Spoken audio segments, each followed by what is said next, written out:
here, close the door. Sit down, we're the film buffs. Listen up, you titans of terror, you gladiators of the grave. You're all lining up for 28 years later, huh? Impressed by fast-moving zombies. That's just cardio, people. A warm-up. We're here to preach the gospel of true strength and endurance. Forget the frantic dash. We're building the physique and the mindset for the slow burn. The creeping, unstoppable dread that tests the very fibers of your soul. We're training for the marathon of menace, not the sprint of shock. Get weird or get buried.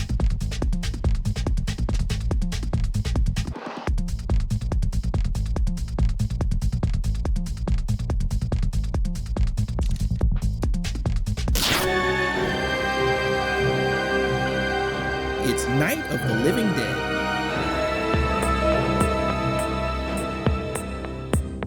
We're dropping the pin on George A. Romero's 1968 OG nightmare. Load up the psychic barbell as we dive into this grainy, beautiful classic. This isn't light stretching, team. This is a drop set for your sanity to absolute failure. Gut-wrenching, soul-squeezing desperation. A full-body crucible for your will to live that targets every instinct. The adrenaline's about to hit like your favorite pre-workout, turning your blood to rocket fuel. This journey will grip you like a perfectly chalked hand on a heavy deadlift. But let's ask the real question. Does Night of the Living Dead still have the power to spot you on that 1 rep max of fear? Or have its gains atrophied over the years, making it just another dusty relic in horror's trophy case? We open on Barbara and Johnny at a desolate graveyard. Johnny's dropping witty banter, but he skipped Environmental Awareness Day when a shambling menace flatlines his narrative gains. Barbara, in a masterclass of primal cardio, bolts to a farmhouse, finding the resident a victim of serious unwanted cannibalism on the stairs. No time for warm-ups.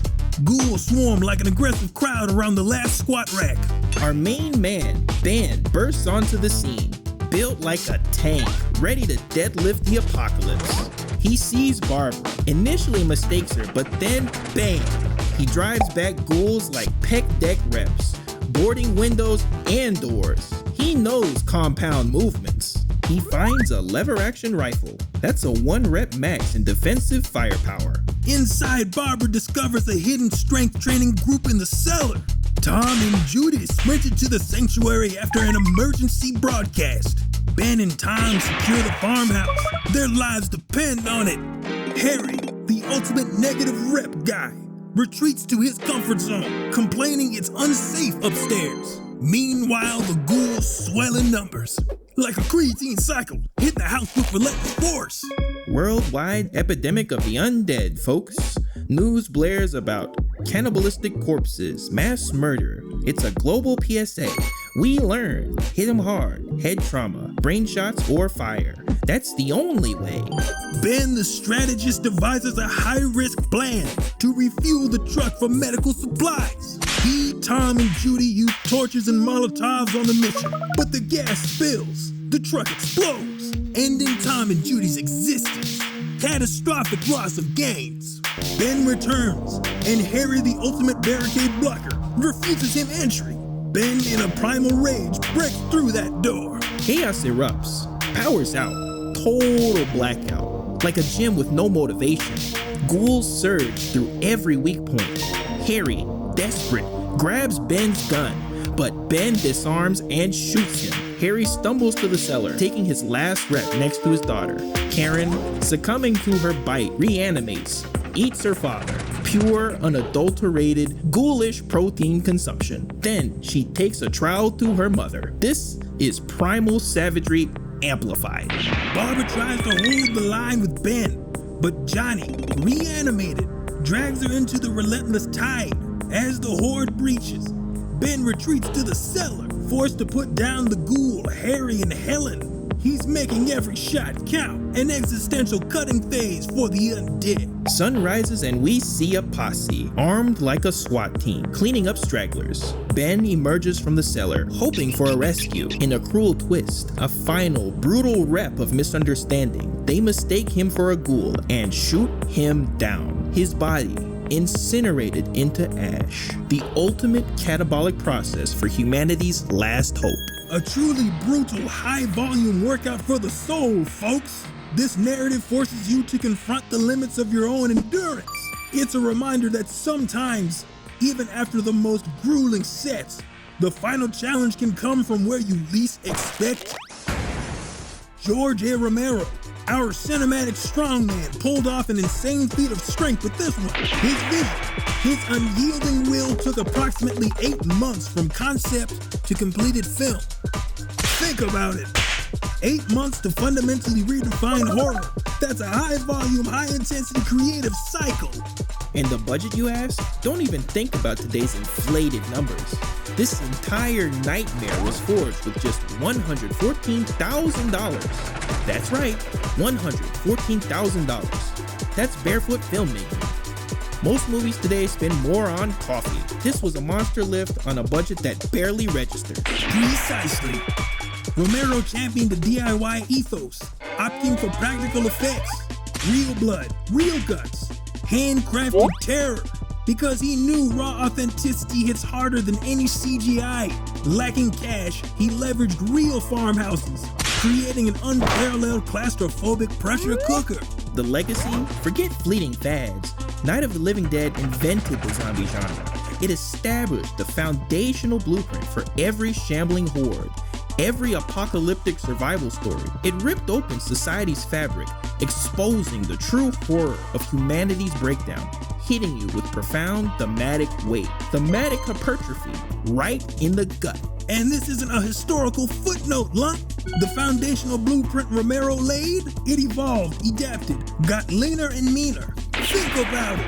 The film 28 years later, that flick with its sprinting infected quick twitch terror cardio killing chaos. A direct descendant.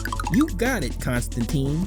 Romero's original ghouls were the heavy, slow-grinding deadlifts. 28 years later, throws in a full-on sprint interval, a metabolic shock. But here's the critical set. Even with the blazing speed, the core principle, relentless pursuit, societal collapse, humanity turning on itself, that's all Romero's foundational work. Proof his design handles any evolution.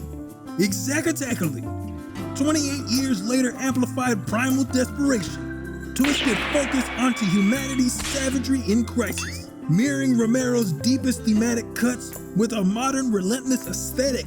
Romero built the muscle group. Films like 28 years later just put it through a new, explosive circuit. Its impact is a cultural shockwave that still reverberates today. The ending? A brutal, unflinching gut punch, still hitting harder than a clean and jerk. Defying genre conventions, its uncompromising nature solidifies its status as a cinematic icon.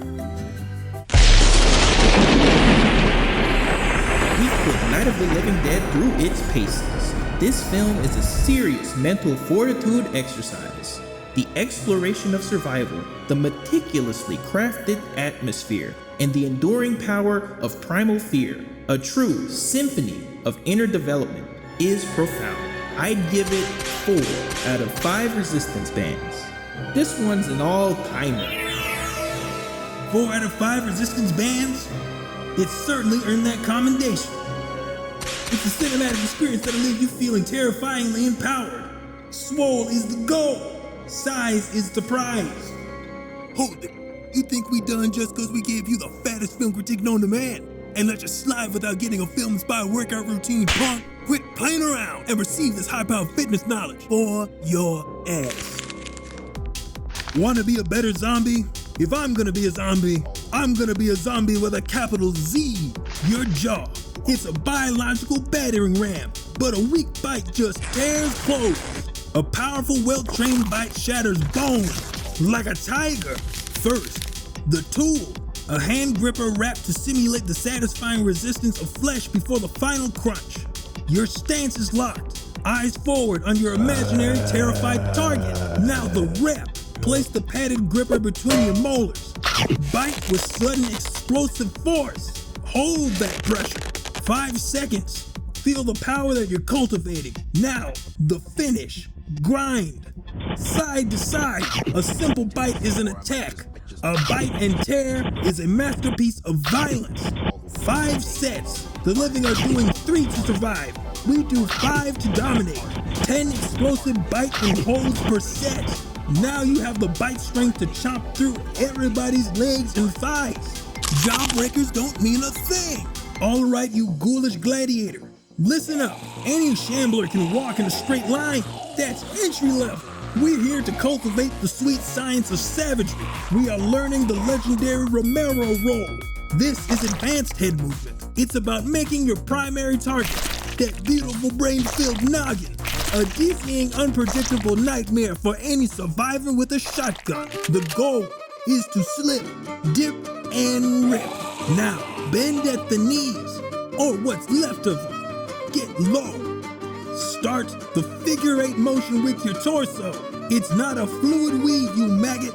It's a violent arthritic wobble, a controlled lurch. Yes, like that. Feel the momentum. You may get dizzy. A leg may pop out of the joint. This is normal. Are you seeing this? That's it. Float like a butterfly, sting like a tetanus shot. He's a wrecking ball. A disaster on 2 legs. It's the old rope-a-dope.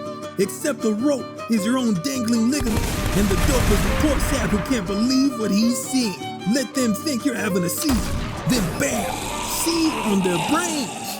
A team that trusts together feasts together. This is critical, people. You drop a fellow ghoul and that's a major trust violation. That's how you get a formal complaint filed with Horde Resources. Remember, a moment of trust now prevents a clumsy pileup later that gives the living time to reload. The only thing more embarrassing than getting taken out by a garden hoe is the disappointed groan from your teammates because you weren't emotionally available enough to catch a falling friend. It's the same thing. Let's build that trust. Let's go. This is Frank. Today, Frank is our trust asset. Behind him is his support network. Frank will announce his intentions to fall by ensuing the standard guttural moan of vulnerability. The support network must then receive Frank.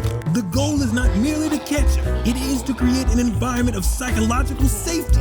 We want Frank to feel, in what's left of his mind, that his fellow ghouls have his back. A successful rep ends with the support network gently patting the trust asset in a gesture of communal affirmation before setting him back on his feet. This simple act says, I value you as a colleague in our relentless pursuit of the living. That's it. We did it. No more sitting on your ass watching these movies. Thanks for watching, and remember, keep moving with the movies. Remain. Adios.